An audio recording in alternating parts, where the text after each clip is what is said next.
Ilham. Bismillahirrahmanirrahim. Assalamualaikum warahmatullahi wabarakatuh. Alhamdulillahi rabbil alamin, wassalatu wassalamu ala asyrafil anbiya'i wal mursalin, nabiyina Muhammadin wa ala alihi wa ashabihi wa man sara ala nahjihi ila yaumiddin, amma ba'd. Baik, kita lanjutkan kajian kita dari pembahasan manusia antara kehendak dan takdir. Pada pertemuan yang lalu telah kita bahas tentang 4 jenis takdir, yakni takdir azali, takdir umri, takdir sanawi, dan takdir yaumi. Yang mana keseluruhan takdir dari takdir nomor 2 sampai takdir nomor 4 adalah takdir yang diambil dari takdir azali, yaitu takdir yang telah Allah tulis di Lauh Mahfuz 50.000 tahun sebelum penciptaan langit dan bumi. Itulah sumber seluruh takdir yang ada, baik takdir umri, sanawi maupun yaumi. Maka sumbernya adalah berdasarkan takdir azali. Dan pada pertemuan hari ini insyaallah ta'ala kita akan melihat dan memahami hadis Nabi Muhammad SAW yang mengatakan bahwasannya tidak ada yang bisa mengubah takdir kecuali doa. Di antara yang dapat menetapkan perubahan takdir adanya doa. La yaruddul qada illa doa. Tidak ada yang bisa menolak takdir kecuali adalah doa. Dan yang perlu kita ketahui, takdir yang dapat dirubah adalah takdir jenis nomor 2 sampai nomor 4. Adapun takdir yang nomor 1, takdir azali, itu adalah takdir yang tidak bisa dirubah. Takdir yang tidak bisa dirubah karena dia sudah baku sampai hari kiamat nanti. Bagaimana cara memahaminya? Bagaimana cara kita memahami hadis Nabi kita sallallahu alaihi wasallam? Tidak ada yang bisa merubah takdir kecuali doa, yaitu para ulama memberikan penjelasan cara memahaminya, bahwasannya doa itu sendiri bagian dari urutan takdir. Doa itu sendiri bagian dari urutan takdir azali, sehingga ketika berubahnya suatu ketetapan untuk manusia diwasilahkan atau diperantarakan dengan doa, berarti dia tidak merubah takdir azali atau takdir yang sudah tercatat di Lauh Mahfuz.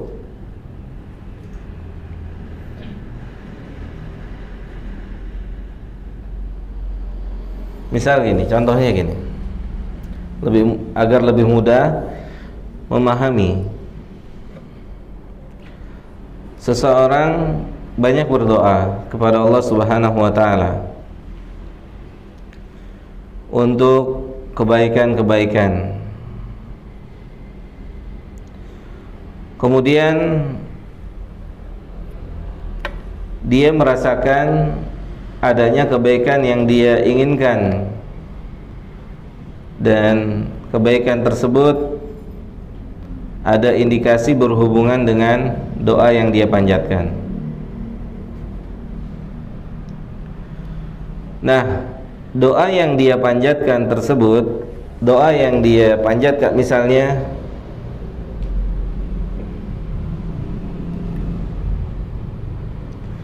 seseorang sedang dalam keadaan kurang sehat atau sakit. Kurang sehat atau sakit. Ini takdir atau bukan, Pak? Dia sakit, kurang sehat, takdir atau bukan? Takdir. Dia takdir azali yang pertama. Dia sudah ditetapkan di Lauh Mahfuz sana. Taib. Kemudian setelah dia sakit, seseorang berdoa agar diangkat penyakitnya oleh Allah Subhanahu wa taala, agar diberikan kesembuhan. Atau seseorang juga melakukan ikhtiar lainnya, di samping doa dia berusaha mengkonsumsi obat-obatan. Takdir sakit ini sudah tertulis di Lauh Mahfuz. Sudah tertulis di Lauh Mahfuz. Kemudian juga dia tertulis di rahim ibunya. Kemudian juga dia tertulis pada takdir sanawi yang ditetapkan di setiap tahunnya pada malam Lailatul Qadar. Kemudian dia berdoa. Setelah dia berdoa dan berikhtiar, Allah beri kesembuhan. Allah berikan kesembuhan. Kesembuhan total dari penyakitnya. Pertanyaannya, itu takdirnya berubah atau tidak? Berubah atau tidak? Berubah. Takdirnya berubah atau tidak? Berubah. Dari apa ke apa? Dari sakit ke sembuh. Oke? Jelas sampai di sini? Takdirnya berubah ya. Dari takdir sakit kepada takdir sembuh. Kemudian berikutnya, bagaimana ketetapan bahwasannya takdir itu tidak bisa berubah? Bukankah takdir itu tidak bisa berubah? Oke, taib. Sebagaimana penjelasan saya pada pertemuan-pertemuan yang lalu, takdir yang tidak bisa berubah itu takdir apa? Azali. Dia sudah paten, gak bisa berubah tuh. Sudah kata Nabi kita SAW, rufi'atil aqlam, pena yang digunakan untuk mencatat takdir sampai hari kiamat sudah diangkat. Wajaffatis suhuf, dan sudah kering lembaran-lembaran tersebut, sudah selesai. Kumpulan peristiwa yang akan terjadi itu sudah selesai sampai hari kiamat. Baik. Bagaimana fenomena yang terjadi adanya manusia yang sembuh dari penyakit dengan sebab perantara doa ataupun minum obat? Apakah dia merubah yang ada di Lauh Mahfuz? Jawabannya tidak. Jawabannya tidak. Jawabannya tidak. Yang dirubah 3 jenis takdir ini. 1, jenis 2, jenis ketiga, jenis keempat. Itu berubah. Itu bisa dirubah. Misalnya seseorang yang hari ini ditakdirkan tadi sakit dia. Kemudian dia berdoa, kemudian dia berusaha ikhtiar minum obat. Sakitnya di hari ini juga hilang. Berarti di hari itu dia mengalami 2 takdir. Mengalami takdir sakit dan kemudian mengalami takdir sembuh. Dia melakukan ikhtiar untuk sembuh, yaitu berdoa kemudian minum obat. Berdoa kemudian minum obat. Oke, berubah. Maka yang berubah takdir yaumiyah. takdir yaumi, dia berubah. Jelas, takdir yaumi berubah. Dan takdir yaumi bagian dari takdir azali. Paham? Gini, urutan ketika dia sakit, kemudian setelah itu dia berdoa, kemudian setelah itu dia minum obat, kemudian itu dia sembuh, itu sudah tertulis di Lauh Mahfuz. Makanya kan dikatakan tidak ada yang tahu takdir kecuali Allah. Jelas? Tidak ada yang tahu takdir kecuali Allah. Di Lauh Mahfuz itu dia sembuh dengan sebab doa. Di Lauh Mahfuz itu sudah tercatat. Dia sakit, misalnya jam 9 pagi dia sakit. Kemudian jam 9.30 dia minum obat, kemudian jam 10 tepat dia berdoa, kemudian jam 11 penyakitnya hilang. Ini sudah urutan yang ada di sini. Di mana? Di Lauh Mahfuz. Itu sudah termasuk urutan takdir yang ada di dalam takdir azali atau takdir yang ada di Lauh Mahfuz. Bisa dipahami nggak konsep ini? Jadi pada hakikatnya kalau ditanya apakah takdir bisa berubah, fihi nadhar, tergantung. Apakah takdir bisa berubah? Iya, bisa berubah dan bisa tidak berubah. Yang berubah adalah takdir umri, harian kita itu bisa berubah. Ya, berubah nggak? Oke, kita ambil contoh lebih mudah lagi. Sekarang kita semuanya sedang duduk, ini takdir atau bukan? Takdir. Tercatat tidak di Lauh Mahfuz? Tercatat. Oke. Kita bisa ganti takdir ini enggak? Kita bisa rubah takdir ini enggak, Pak? Bisa. Mau coba? Oke, Ham, coba ya Ham. Antum berdiri. Berdiri Ham. Oke, berubah enggak takdirnya? Tadinya duduk. Sekarang dia berubah enggak? Antum merubah yang di Lauh Mahfuz atau tidak? Kenapa tidak? Karena duduk dan berdirinya dia bagian yang tercatat di Lauh Mahfuz. Yang berubah takdir apa? Harian itu. Jelas? Duduk lagi. Oke, berubah lagi takdirnya? Tadi berdiri, sekarang duduk. Jadi kalau ada pertanyaan, ya, apakah takdir itu bisa dirubah, bisa diganti? Jawab bisa dan tidak bisa. Harus dua perincian seperti itu. Yang di Lauh Mahfuz itu nggak bisa dirubah, udah. Baik, tahu nggak kita takdir Lauh Mahfuz? Tahu nggak? Ada yang tahu nggak? Nggak ada, satu pun nggak ada, satu pun nggak ada. Tapi Allah kasih tahu, ya, kasih tahu, dan Nabi Muhammad SAW juga kasih tahu. Ada kegiatan, ada ucapan, ada perbuatan yang dapat merubah atau mengganti takdir. Merubah atau mengganti takdir. Berarti perbuatan atau ucapan yang dapat merubah takdir, takdir yang dimaksud bukan takdir yang di mana? Di Lauh Mahfuz, bukan. Yang di Lauh Mahfuz dia nggak berubah. Doa, tidak ada yang dapat merubah takdir kecuali doa. Pernah dengar hadis ini? Pernah dengar ya? Oke, taib. Yang dimaksud dengan hadis ini bukan yang di Lauh Mahfuz. Karena yang di Lauh Mahfuz itu tidak bisa dirubah. Oke, taib. Ilham yang tadinya duduk, kemudian berdiri, kemudian duduk lagi. Ilham melalui 2 atau 3 perubahan takdir. Dari duduk, berdiri ke duduk lagi. Oke, itu takdir harian ilham. Dia merubah sendiri. Tadinya dia duduk, kemudian dia berdiri. Itu pilihan dia, takdir yaumi. Taib. Dari dia duduk, kemudian dia berdiri, kemudian dia duduk lagi. Itu bagian yang tercatat di Lauh Mahfuz. Bagiannya. Taib. Misalnya lagi, misalnya pernah dengar juga, kalau kita ingin dipanjangkan umurnya, diluaskan rezekinya, maka memperbanyak silaturahim, memperbanyak silaturahim. Oke, kita praktekkan hadis ini. Bahkan kata Nabi SAW, kata Nabi SAW, di antara amalan yang paling cepat Allah ijabah di dunia ini adalah silaturahim. Itu cepat sekali amalnya diijabah oleh Allah. Oke, seseorang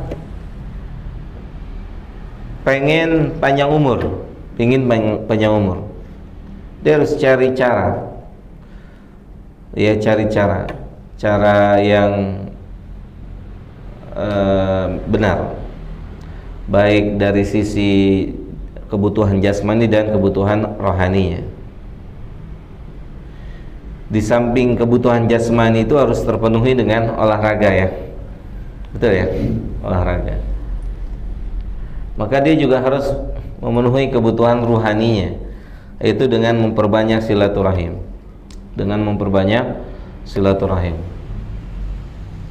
Dia banyakin silaturahim, dia yakin akan panjang umur. Taib. Dia yakin akan panjang umur. Maka jamaah yang dimuliakan oleh Allah Subhanahu wa taala, dengan menerapkan silaturahim ini, misalnya seseorang bisa berumur panjang, bisa sampai 70, 80 tahun. Kalau dilihat riwayatnya, oh dia orangnya sering silaturahim. Ya, sementara orang-orang yang seangkatan dan seusia dia keumumannya sudah meninggal dunia. Sementara dia masih diberi kesempatan oleh Allah untuk memperbaiki diri, untuk tambah bertakwa dan semisalnya. Maka kita lihat, oh dapat kita katakan, oh dia dipanjangkan umur oleh Allah karena dia mengambil sebab. Sebabnya apa? Silaturahim. Oke, taib. Pertanyaannya, apakah silaturahim dia kemudian dia menjadi usianya 80 atau lebih dari itu merubah takdir yang di Lauh Mahfuz? Jawab tidak. Bahkan silaturahimnya dia itu bagian dari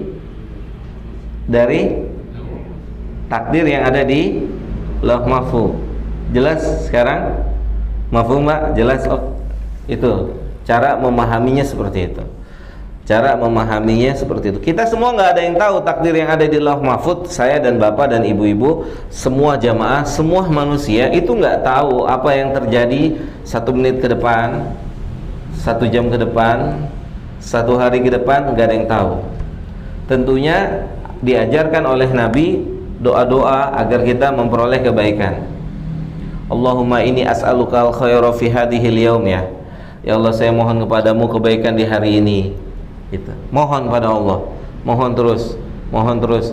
Makanya gini, para sahabat ketika mendengar hadis Nabi kita Sallallahu Alaihi Wasallam, bahwasannya penduduk neraka dan penduduk surga itu sudah ditetapkan oleh Allah, listnya udah selesai. List penduduk surga dan neraka itu udah selesai. Sudah ada namanya. Pertanyaannya, ada yang tahu nggak? Di antara manusia ada yang tahu atau tidak? List siapa yang akan masuk surga, siapa yang masuk neraka, itu di antara manusia ada yang tahu? Tidak ada yang tahu.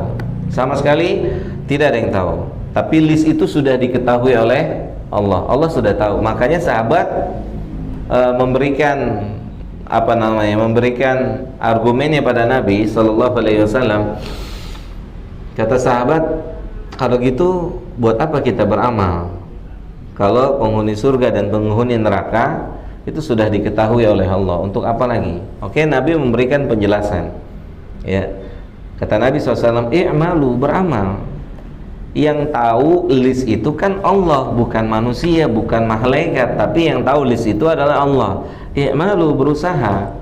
Kemudian setelah itu kan Allah telah kasih kalian fasilitas untuk bisa melakukan kebaikan, ketaatan kepada Allah Subhanahu wa taala. I'malu, beramal, berusaha. Kata Nabi kita Shallallahu Alaihi Wasallam demikian, beramal. Kita nggak tahu. Kita ada di list mana, tahu nggak? Kita nggak tahu. Kita ada di list yang mana, kita nggak tahu. Tetapi untuk masuk list yang masuk surga dan masuk list masuk neraka, kita tahu nggak jalannya harus ditempuh kemana? Tahu nggak? Yakin? Tahu. Mungkin nggak orang masuk surga kalau dia nggak tahu jalannya? Mungkin atau tidak? Nggak mungkin. Tidak mungkin. Abadan, selama-lamanya.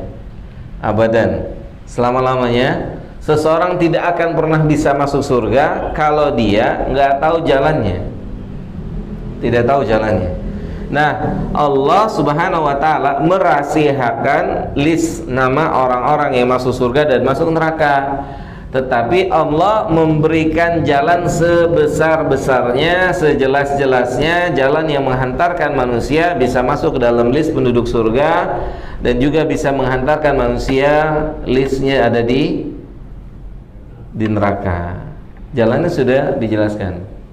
Walaqad hadainahun najdain, dan sungguh telah kami berikan manusia dua jalan.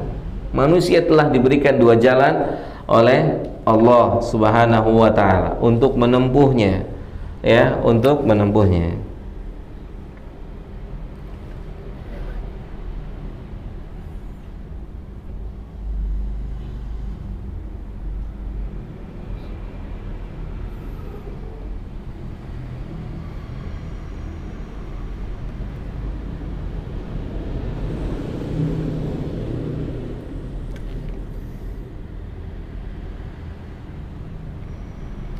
Sampai sini jelas, Pak?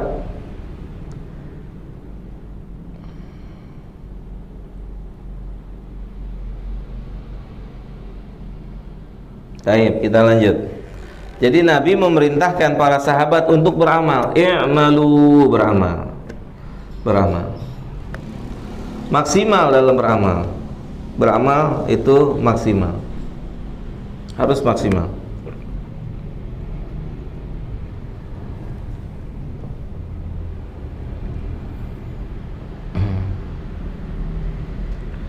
Sehingga bisa memperoleh hasil yang maksimal juga saat perjumpaan dengan Allah Subhanahu wa Ta'ala. Kita nggak ada yang tahu hasil akhir dari amal kita, hasil akhir dari amal kita. Tapi kita semua menaruh harapan kepada Allah Subhanahu wa Ta'ala, semoga hasil akhir dari amal kita adalah kebaikan, yaitu bisa menghantarkan kita kepada surganya Allah Subhanahu wa Ta'ala. Tentu kita berharap itu. Tentu kita berharap hasil akhir dari amal kita adalah surganya Allah Subhanahu wa Ta'ala.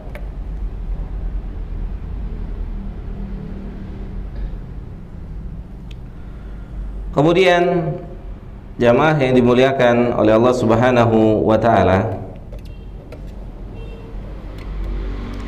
kita lihat sebab utama manusia masuk neraka.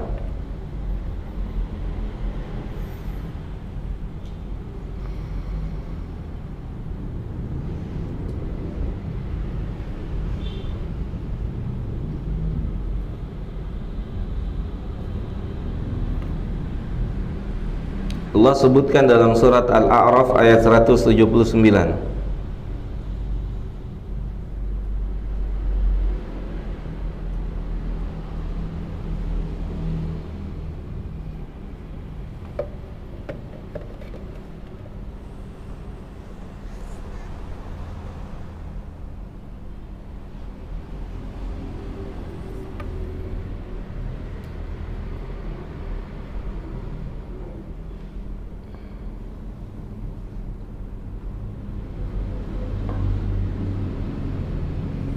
Ayat ini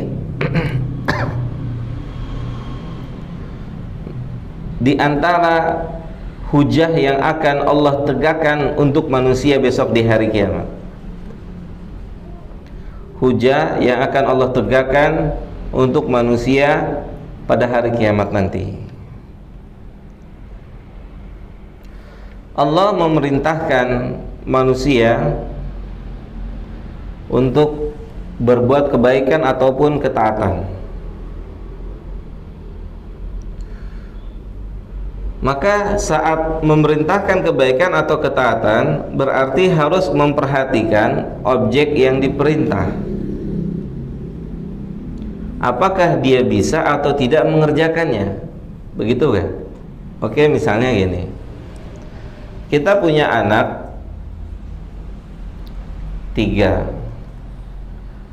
Yang satu umur 20, kedua umur 15, ketiga umur 5 tahun misal. Anak kita yang pertama usianya 20 itu sudah bisa naik motor. Anak kita yang kedua dan yang ketiga itu belum bisa naik motor. Kemudian kita minta tolong pada anak kita untuk membelikan sesuatu yang kita inginkan. Kebetulan anak pertama itu sedang tidak ada di rumah, sementara yang ada di rumah anak yang kedua dan yang ketiga. Jaraknya cukup jauh, harus dengan motor. Kalau naik jalan kaki mungkin membutuhkan waktu yang lama. Maka orang tua yang bijak itu tidak akan suruh putranya yang kedua dan yang ketiga untuk membelikan apa yang dia inginkan yang berjarak cukup jauh. Kenapa? Karena anak yang kedua dan ketiga itu tidak bisa naik motor, tidak punya fasilitasnya, atau motornya nggak ada, ya. Tetapi orang tua yang tidak bijak memaksakan anaknya harus beli walaupun dia nggak bisa ke motor, yang ada celaka nanti. Benar ya Pak ya? Ini ilustrasi sebelum kita masuk kepada ketetapan syariat. Dalam kaidah usul fikih itu ada yang berbunyi taklifun ma la yutaq. Taklif ma la yutaq. Syariat itu tidak mungkin membebankan suatu ketetapan yang tidak bisa dikerjakan oleh manusia. Itu gak mungkin. Itu artinya tidak mungkin ada syariat yang tidak bisa ditetapkan, yang tidak bisa dijalankan oleh manusia. Tidak mungkin pernah ada syariat seperti itu. Makanya juga ada ayat yang berbunyi la yukallifullahu nafsan illa wus'aha fattaqullaha mastata'tum. Oke, ada dua ayat ini. Taib, manusia diperintahkan oleh Allah Subhanahu wa taala untuk mentaati Dia, menempuh jalur-jalur yang bisa menghantarkan mereka masuk surga. Kalau Allah memerintahkan tanpa memberikan fasilitas, bapaknya suruh beli sesuatu, suruh naik motor, motor juga nggak punya, motornya juga lagi dipakai, ini bapaknya salah besar, ya kan? Bapaknya salah besar. Kecuali bapaknya suruh, anaknya bisa naik motor, motornya ada, bensinnya ada, nggak ada penghalangnya. Oke, jelas? Ayo. Maka saat itu anaknya berhak mendapatkan hukuman. Lihat, di dalam surat Al-A'raf ini kata Allah Subhanahu wa taala, "Wa laqad dara'na li jahannam katsiran minal jinni wal insi." Dan sungguh kami akan mengisi neraka jahanam dengan banyak jin dan manusia. Jin dan manusia. Oke? Kemudian Allah kasih kita alasan. Allah berikan kita alasan kenapa Allah menempatkan jin dan manusia banyak di neraka. Kata Allah, lahum qulubun la yafqahuna biha. Keumuman jin dan manusia diberikan hati oleh Allah untuk bisa memahami sesuatu yang halal, haram, sunnah, bid'ah, baik, buruk. Jelas? Mereka diberikan fasilitas oleh Allah Subhanahu wa taala untuk bisa mencapai derajat muttaqin, bisa. Mereka bisa mencapai derajat itu. Mereka bisa memperoleh derajat itu. Kenapa bisa? Karena fasilitas untuk mencapai derajat itu telah diberikan oleh Allah. Kata Allah, lahum qulubun la yafqahuna biha. Manusia dan jin keumumannya, seluruh keumuman, tidak dikatakan seluruhnya, karena ada manusia yang mohon izin terlahir apa? Tidak, atau dikatakan tidak normal ya, punya kelainan. Kalau untuk mereka ujian tersendiri. Untuk mereka yang terlahir demikian, mereka dapat ujian tersendiri besok di hari kiamat, langsung diuji oleh Allah. Mereka langsung diuji oleh Allah.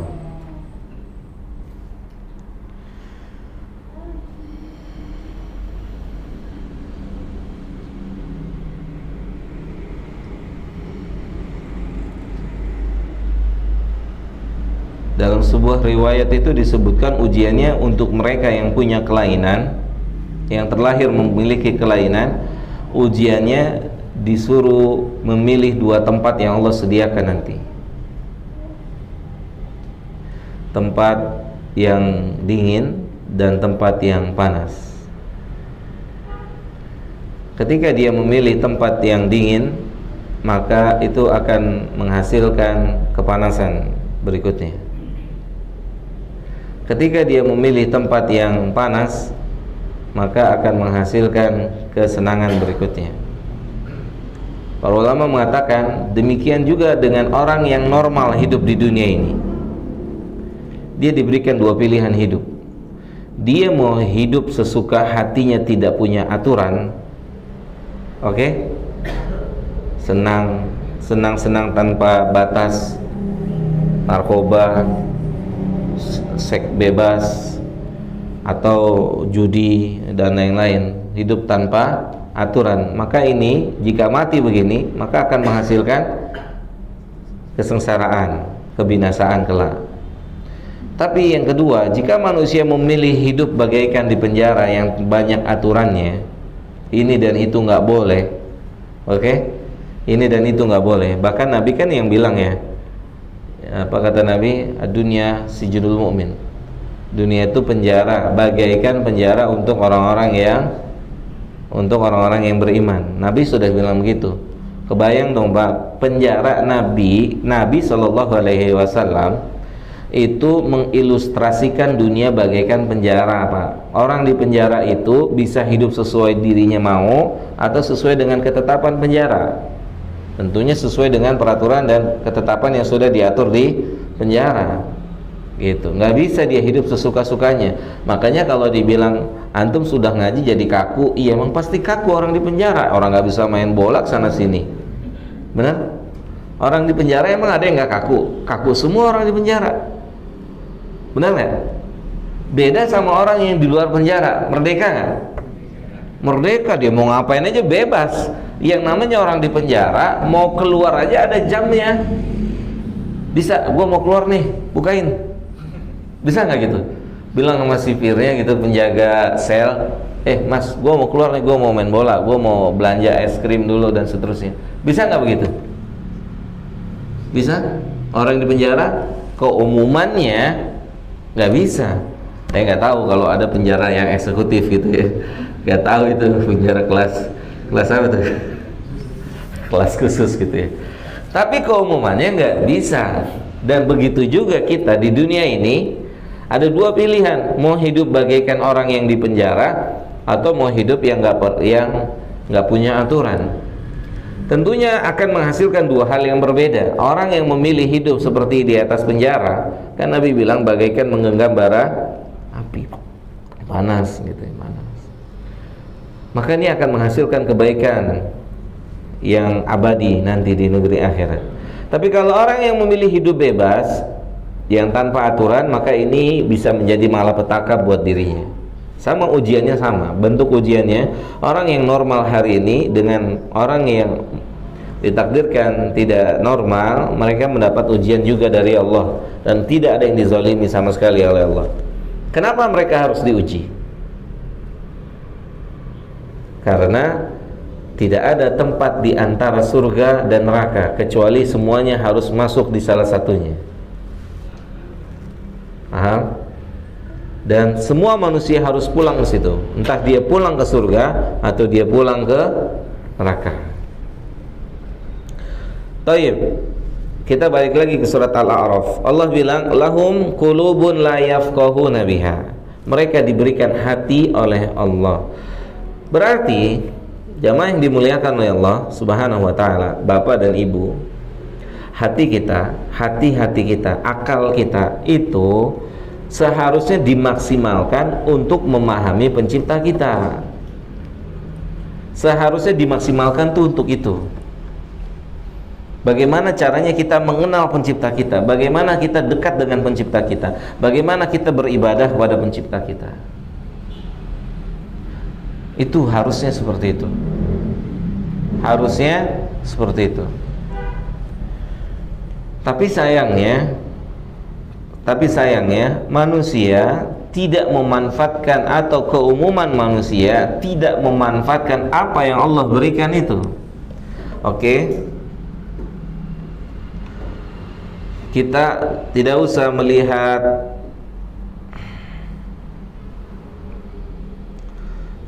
survei di lapangan, tapi kita lihat apa yang diterangkan oleh Allah.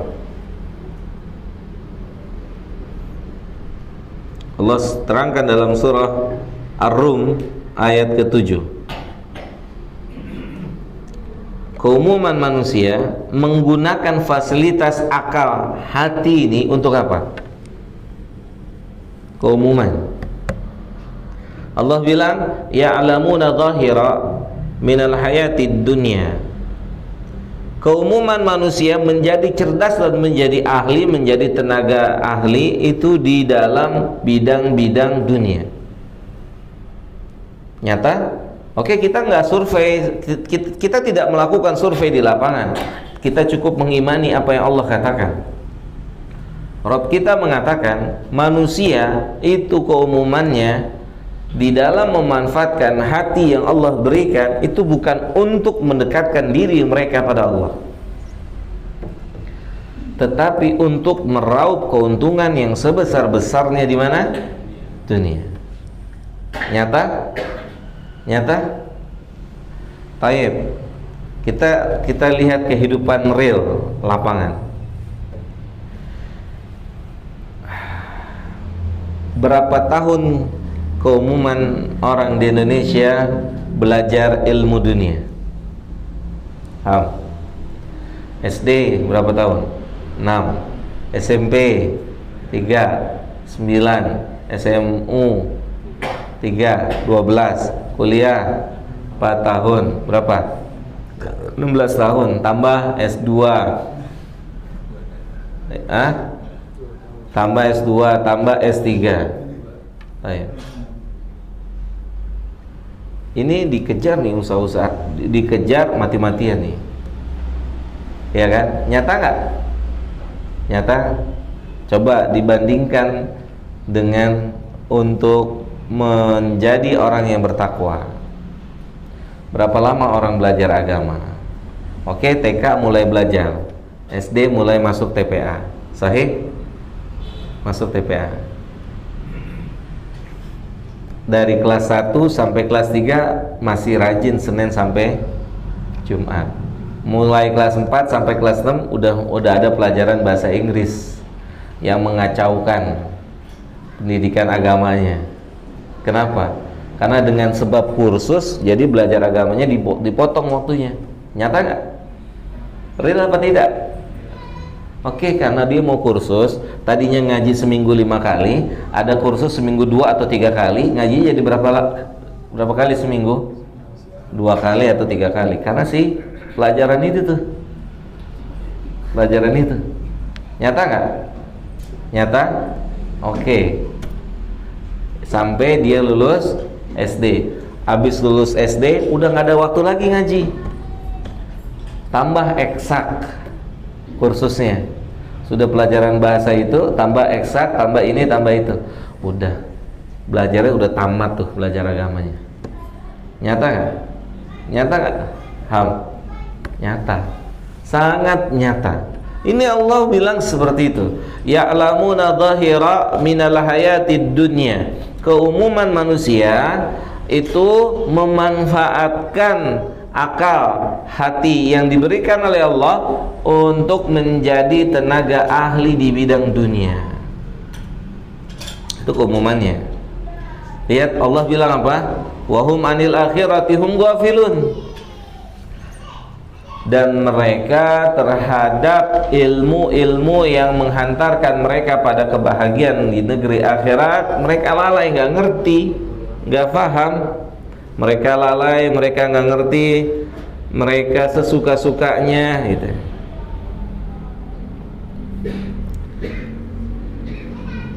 Sampai akhirnya ada statement gini, statement secara tidak langsung, statement manusia untuk dunia itu harus sesuai dengan kriteria-kriteria yang bagus yang diinginkan di dunia ini. Untuk kehidupan akhiratnya kumaha kewe gitu kan, kumaha kewe gitu.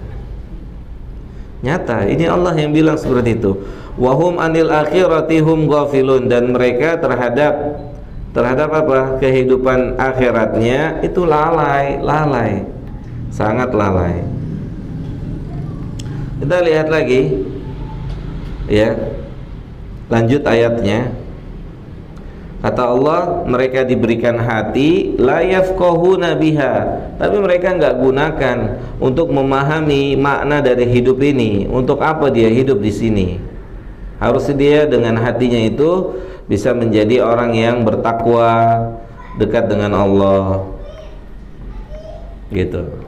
Kemudian setelah itu, walahum a'yunun la yubsiruna biha. Setelah itu Allah memberikan manusia mata. Allah memberikan manusia apa? Mata. Kemudian lihat Allah sendiri mengatakan la yubsiruna biha. Dan keumuman mata yang Allah berikan itu tidak digunakan untuk melihat ayat yang tersurat maupun ayat yang tersirat. Bebas saja tuh mata tuh.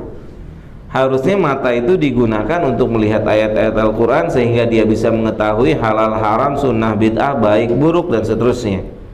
Tapi nggak digunakan, tapi tidak dimanfaatkan. Kemudian yang berikutnya walahum adanun la yasma'una biha, minimal. Kalau kita belum punya kemampuan membaca Al-Quran, minimal telinga ini sudah mulai mendengar gitu. Jangan lisan ini belum cakap membaca Al-Quran, telinga pun tidak diberikan kesempatan untuk mendengarkan ayat Al-Quran. Ada sunnahnya juga mendengarkan ayat Al-Quran. Bukankah Nabi memerintahkan kepada Abdullah bin Mas'ud, ya Ibn Mas'ud, Iqra' lana Al-Quran, wahai Ibnu Mas'ud, bacakanlah untuk saya Al-Quran. Nabi bilang sama Ibnu Mas'ud demikian. Apa kata Ibnu Mas'ud? Saya baca Quran kepada antum, yang Al-Quran itu turun kepada antum? Iya, saya suka mendengarnya dari orang. Maka Ibnu Mas'ud baca gitu. Demikian juga kepada sahabat Ubay bin Ka'ab gitu. Jadi ketika kita bagian dari orang-orang yang belum cakap, belum mahir membaca Al-Quran, paling tidak mulai dengan mendengar, ya, minta tolong sama Syekh Sudais gitu kan, atau Syekh Abdurrahman Al-Matrud misalkan, tolong sama dia bacain. Apa maksudnya itu? Dengerin murotal maksudnya gitu. Ya, kalau kita belum cakap bacanya, ya beli murotalnya, dengerin, simak gitu Pak. Ya. Kemudian kalau bisa yang ada artinya, kemudian ada tafsirnya, jadi kita tahu. Itu kita tahu. Taib, ini fasilitas yang Allah berikan yang akan jadi bumerang buat siapa? Fasilitas ini akan jadi bumerang buat siapa? Buat manusia. Kan dengan inilah Allah mengatakan, memberikan alasan kenapa manusia banyak dimasukin neraka oleh Allah. Allah bilang lahum qulubun la yafqahuna biha, mereka punya hati, mereka punya mata, mereka punya pendengaran, tapi nggak digunakan tuh. Tuh dikasih itu semua oleh Allah. Terus Allah yang rahmatnya begitu luas, maha pengampun, sampai harus mengatakan kepada manusia ulaika kal an'am. Jarang lafaz seperti ini ditemukan di dalam Al-Quran, Pak. Sampai Allah harus mengatakan kepada tipe manusia yang tidak memanfaatkan apa yang Allah berikan, mereka seperti binatang ternak. Padahal kita tahu Rob kita, Rob Maha Pengampun, Maha Santun, dan kalimat-kalimat indah lainnya untuknya.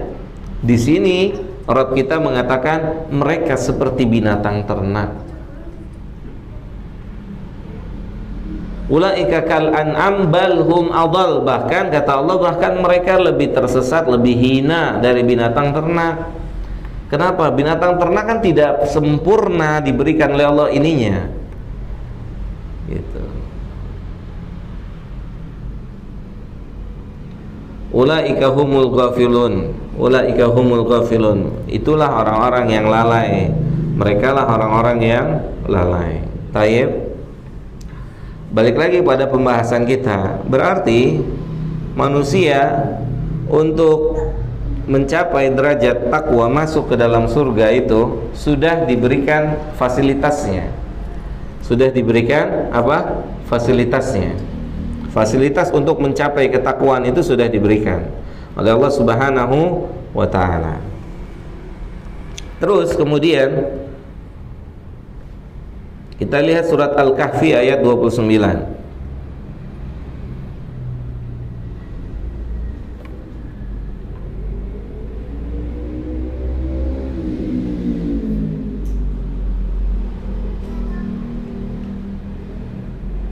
Surat Al-Kahfi ayat 29.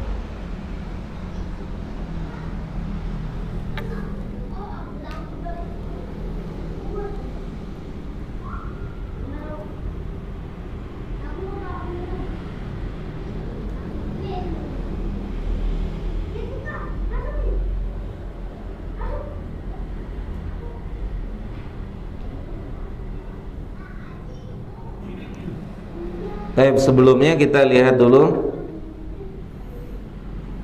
surat An-Nisa ayat 165.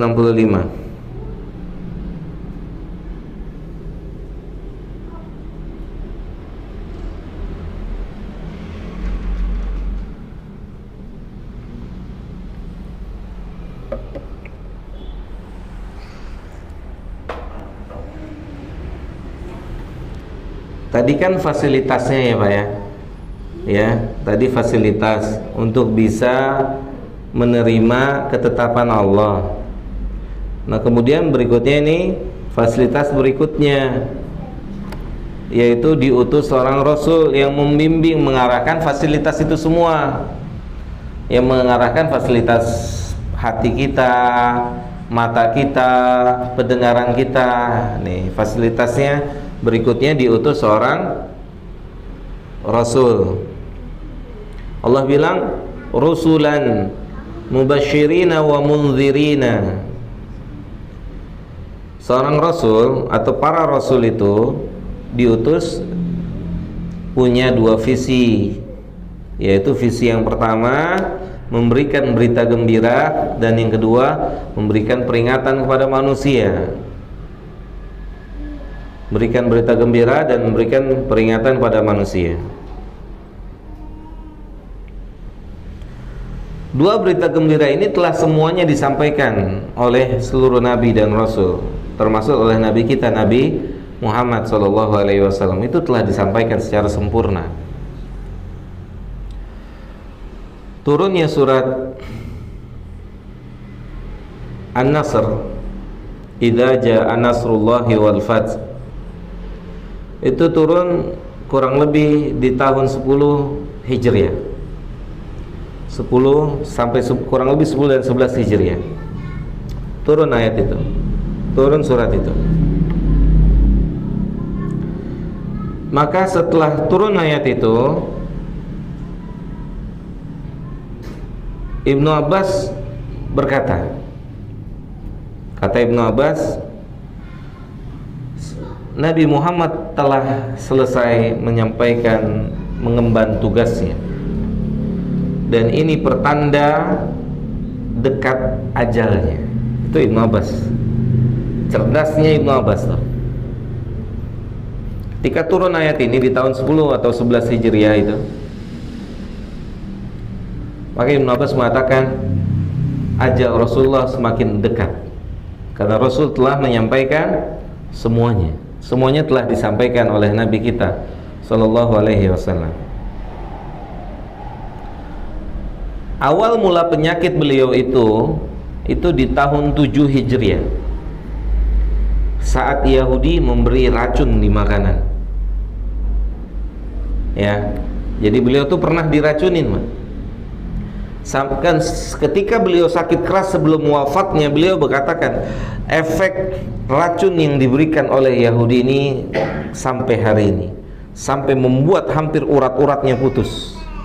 Sampai itu yang menjadi awal mula, setelah takdir Allah, awal mula wafatnya Nabi. Efek racunnya itu berjalan dari tahun 7 Hijriah. Tahun 7 Hijriah itu beliau diracunin oleh Yahudi. Efeknya begitu. Beliau demam, panas tinggi, nggak bisa jalan. Turun ayat ini.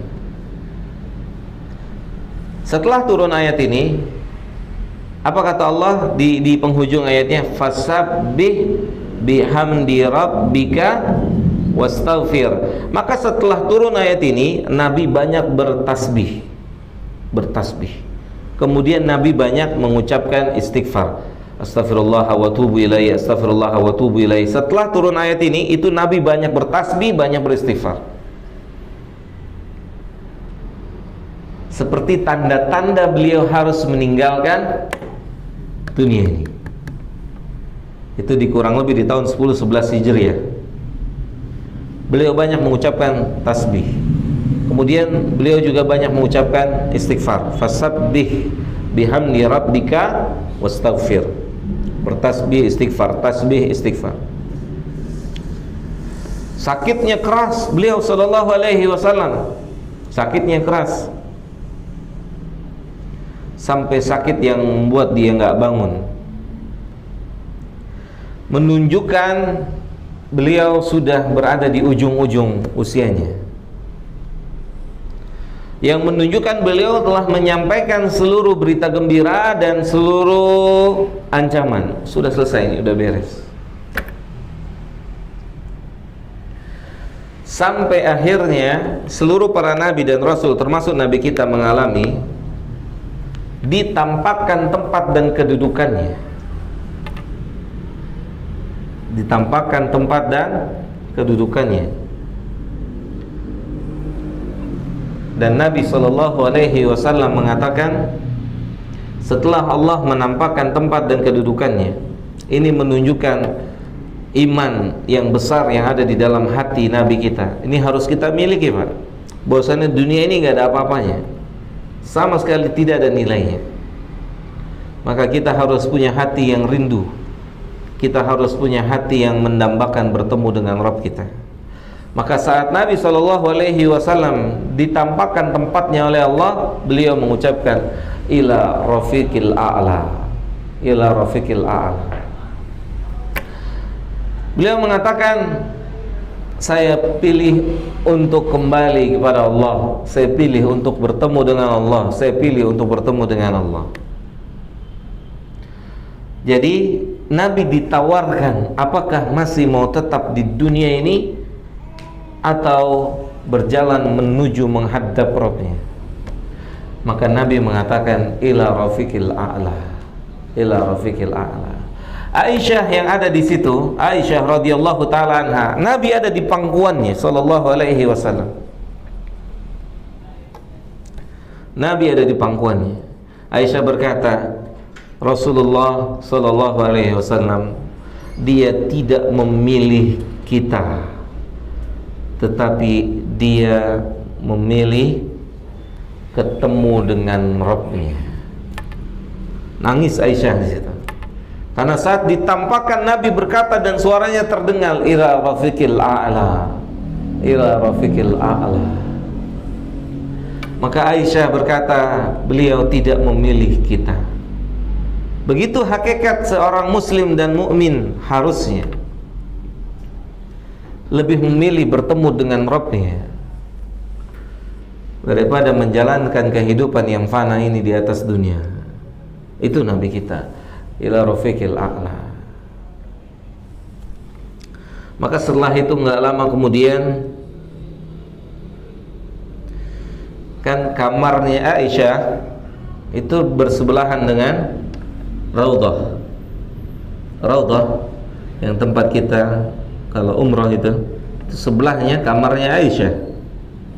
Ada hordengnya tadinya. Saat Nabi sakit keras, Nabi memerintahkan untuk Abu Bakar menggantinya memimpin sholat. Subhanallah.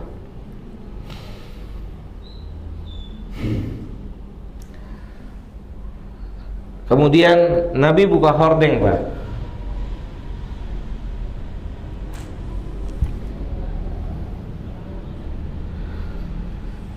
Terus Nabi senyum ke hadapan sahabat yang sholat.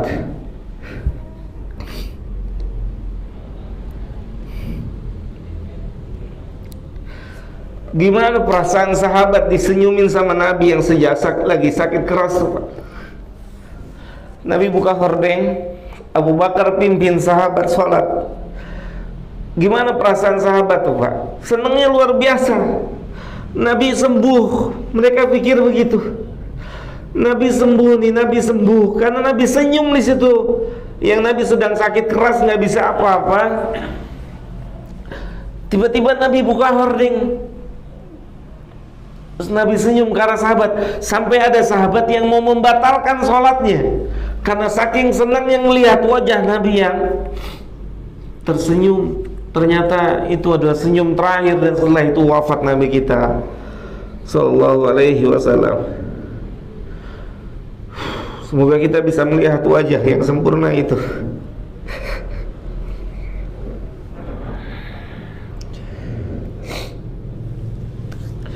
Semoga kita diberikan izin oleh Allah bisa melihat wajah yang didambakan oleh para sahabat untuk tetap melihatnya.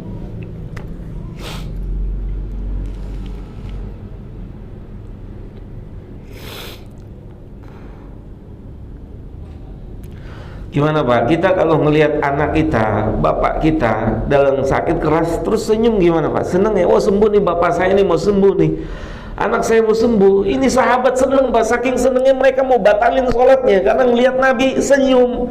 Ternyata itu senyum terakhir dan wafat Nabi kita sallallahu alaihi wasallam. Wafat di situ. Umar angkat pedang. Man qala Muhammad mat. Siapa yang bilang Muhammad mati, saya bunuh. Subhanallah.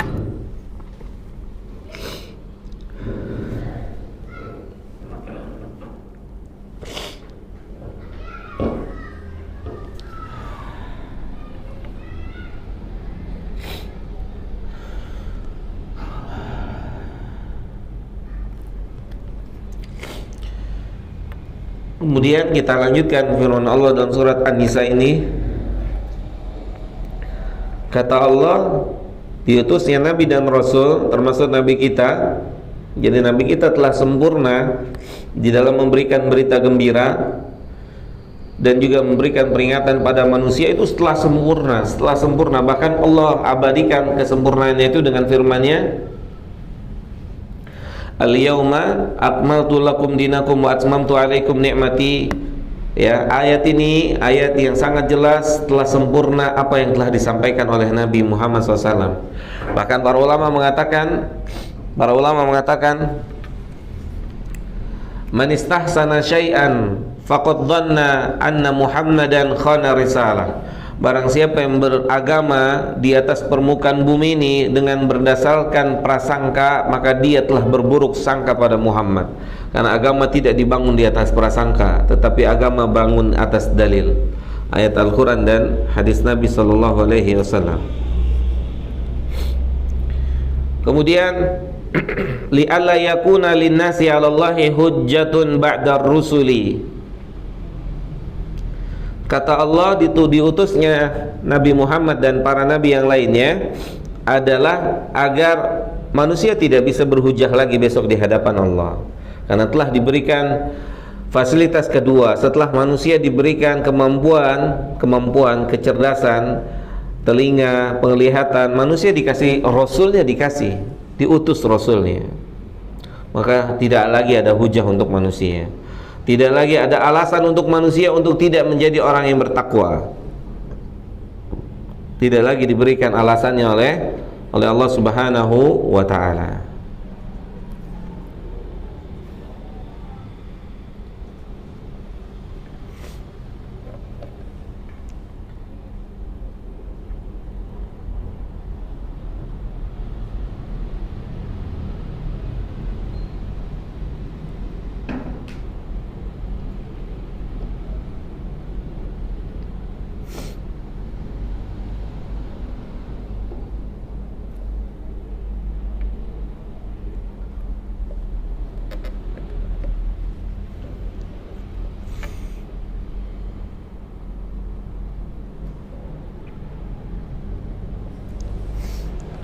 Jelas sampai sini, Pak?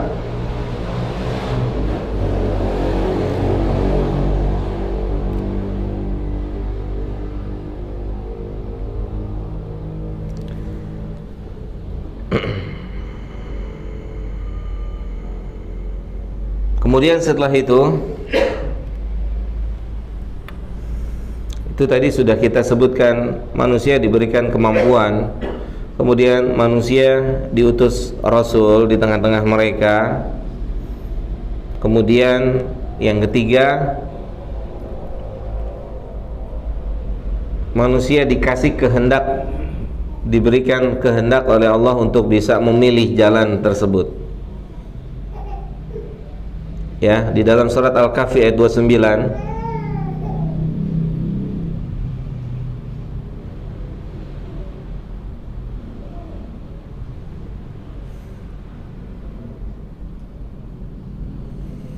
dalam surah Al-Kahfi ayat 29 Allah mengatakan, "Faman syaa'a falyu'min."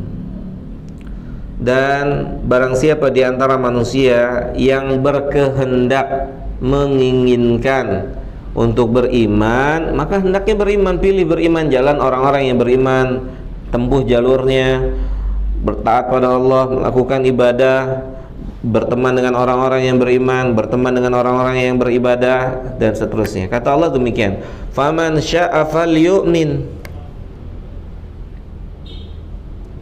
Berarti manusia punya pilihan, manusia diberikan pilihan. Manusia tidak seperti wayang, sebagaimana perkataannya Jabariyah yang mengatakan manusia itu seperti wayang yang tidak punya kehendak dan pilihan kemampuan untuk melakukan sesuatu, tetapi manusia itu seperti wayang yang digerakkan oleh Tuhannya. Ya, terbantahkanlah dengan ayat ini apa yang difahami oleh Jabariyah yang mengatakan manusia seperti wayang tidak punya kehendak. Maka di sini Allah mengatakan manusia punya kehendak. Siapa yang menghendaki untuk beriman, hendaknya beriman. Ambil jalurnya, ambil jalurnya. Dan kita nggak tahu list surga, list neraka kita nggak tahu. Maka kalau mau masuk list surga, tempuh jalurnya. Gitu. Falyu'min, kata Allah gitu. Tempuh jalurnya ya ini. Kan Nabi bilang ini, la yadkhulul jannah illa nafsul mu'minah. Tidak akan masuk surga kecuali orang-orang yang beriman. Itu kata Nabi SAW. Kemudian kata Allah, wa man syaa'a falyakfur. Dan kalau dia mau pilih jalan kekafiran, ya itu pilihan dia, silakan saja. Gitu, silakan saja. Apakah ini pilihan artinya oleh membolehkan atau bukan? Gimana? Di dalam ayat ini, apakah pilihan ini menunjukkan oleh Allah membolehkan orang pilih jalur beriman atau jalur kekafiran atau bukan? Bukan, ini bukan pilihan, tapi ini sebuah ketegasan. Kayak gini Pak, kata para, kayak gini. Misalnya gini, kita punya anak mandi hujan, ya kan? Mandi hujan, seneng tuh anak-anak mandi hujan ya. Kemudian setelah mandi hujan, kita bilang sama anak kita, "Nak, jangan mandi hujan. Jangan mandi hujan." Kemudian kalau hujan lagi, ya mau nggak mandi hujan, mau mandi hujan, terserah.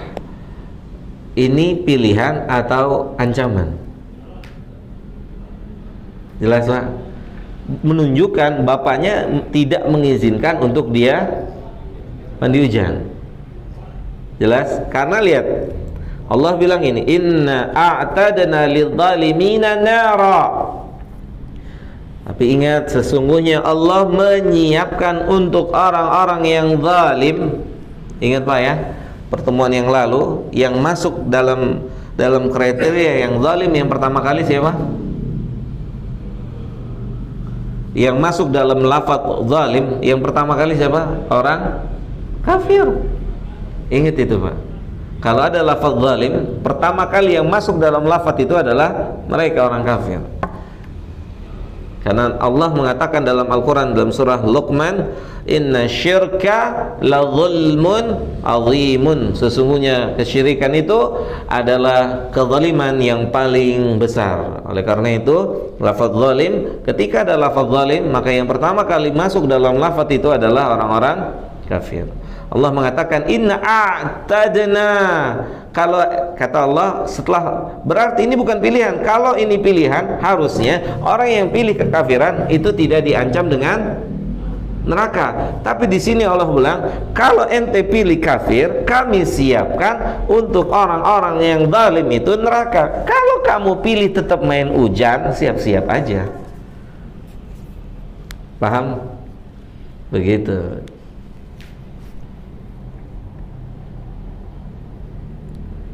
Jelas ya Pak ya? Mafhum ya?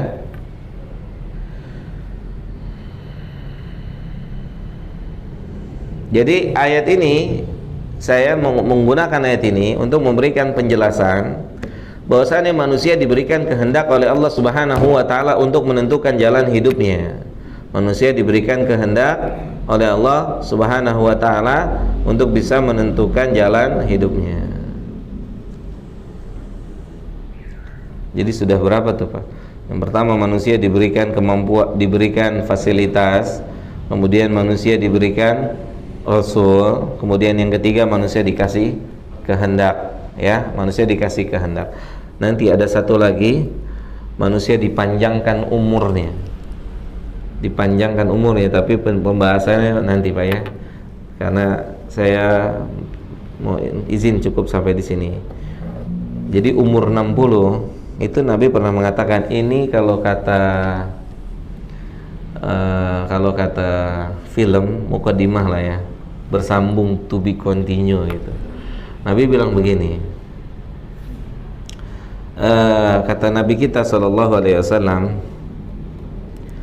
man a'mara umrihi, siapa yang Allah panjangkan umurnya, hatta balagha sittina sanatan, sampai 60 tahun, Allah tidak kasih uzur buat dia.